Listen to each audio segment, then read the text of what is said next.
Well, hello YouTube.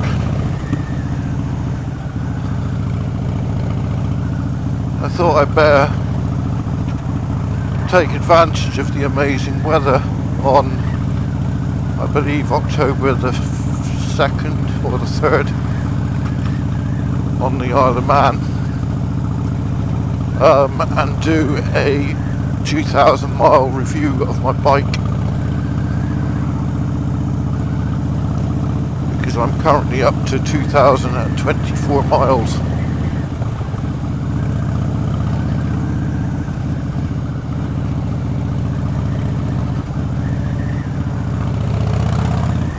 So, bike still running really well.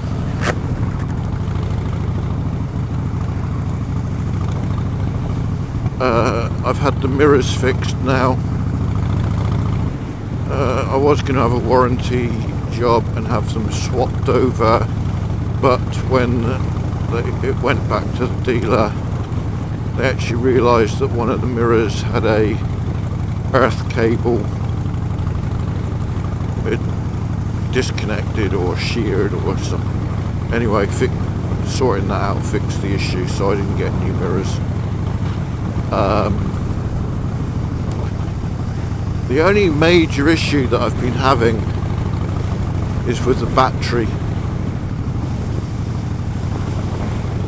I've had to jump start it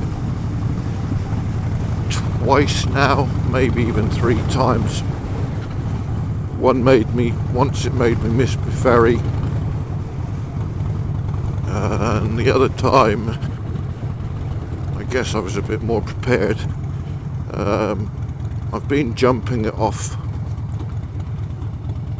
the car battery, which I don't think is the perfect situation, because I think the battery's a bit high voltage and I get a little bit of smoke coming off some of the Harley cables, but I eventually get it started. I'm going to invest in one of those portable starters, big battery, because where I park my bike I can't actually connect up an optimizer, but I've thought about it. If I get one of these battery things with a large battery capacity and an inverter built in, then I could lock the battery in the car so someone doesn't nick it, and then still use an optimizer but use the battery from the charger. Of course, the alternative would be an inverter of some sort on the car, but then chances are I would go to start the car and that would be dead as well. So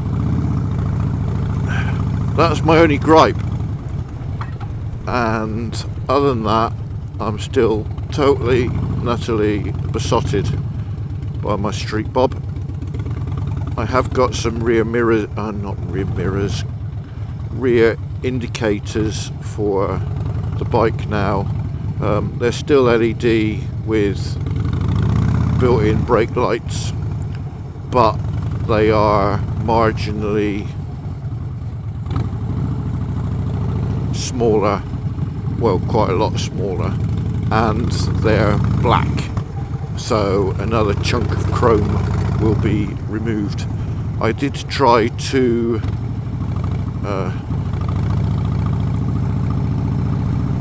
fit them today, but I couldn't get the bolt out of the existing indicators because it's so long. When I push it through, the tyre gets in the way, so I'm going to either need to take off the whole fender,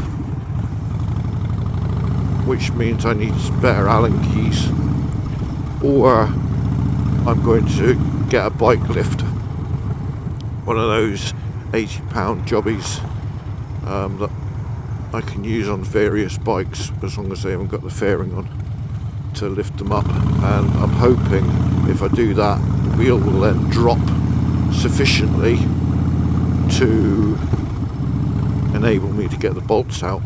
If that doesn't work, then again with the stand on I can at least take the rear wheel off. So what I thought was going to be a really simple job didn't turn out to be quite so simple. Well, it's not difficult, it just requires a little bit more expense. And it forces me to get something that I actually knew I needed. So it's no bad thing, is it? So other than that, the bike is flawless. There's still bits that I want to do. I want to replace these caps here, if you can see that. I want to have the flush mount ones in black, of course. I want to change the speedo because I really want the speedo. I want an analog rev counter up here and then a digital speed down the bottom. Harley make one. It's a fairly simple swap, so at some point I will get one of those, and you can change the colour of the lighting as well. And since I'm a bit of a techie head, anything that means I can play around, then it's got to be a good thing. I have learnt something quite new recently, that if I put down the rear foot pegs for the pillion, you won't be able to see this, but I can actually put my feet on them and ride the bike more like a sports bike. So it's not quite ideal, taking apart from the need that I've got to take my feet off them to change gear. And to be fair, they're just a little tiny bit too high and slightly too rearward. So I'm going to investigate whether there's already an existing bracket that I can use to move the foot pegs, the rear foot pegs, slightly forward and slightly down. So if I can do that, then all's good, and I will fit them, and then if nothing else I can actually use it to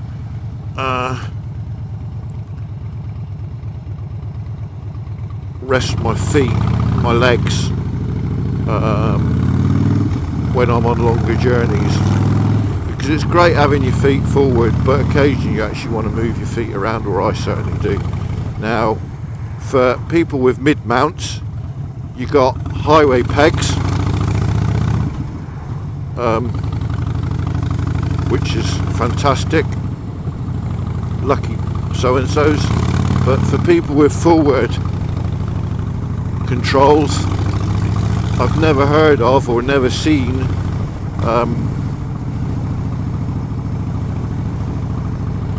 what would you call them? It wouldn't be highway, B-road pegs, let's call them that. Instead of highway pegs, let's call them B-road pegs, which for me is a bit of a sporty, well, I've got sports bikes as well. I kind of think that I'd get some advantage out of that.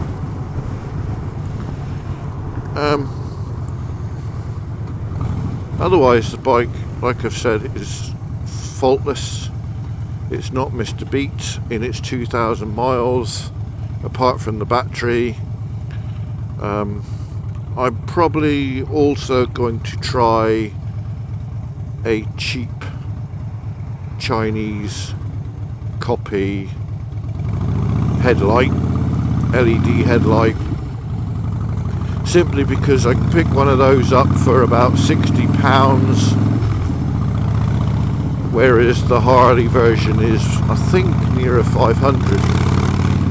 And obviously you're going to get better quality from the Harley one, but I ain't stupid enough to think that half the internals in the Harley ones aren't made in China anyway. So the chances are that I'm going to see an improvement in the lighting, because the stock lighting isn't, I wouldn't say it was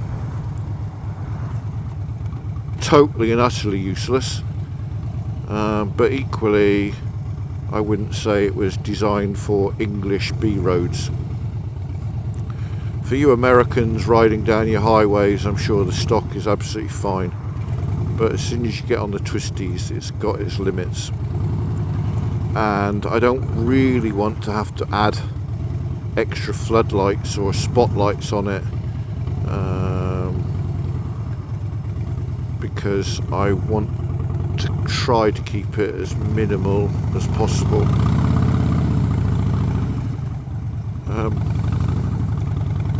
One thing I am trying to source, and I'm struggling, well, I found them online and I can order them online, is I want to get a ram mount system, probably the new gripper one, so I can swap it from bike to bike, and then the X grip for my phone.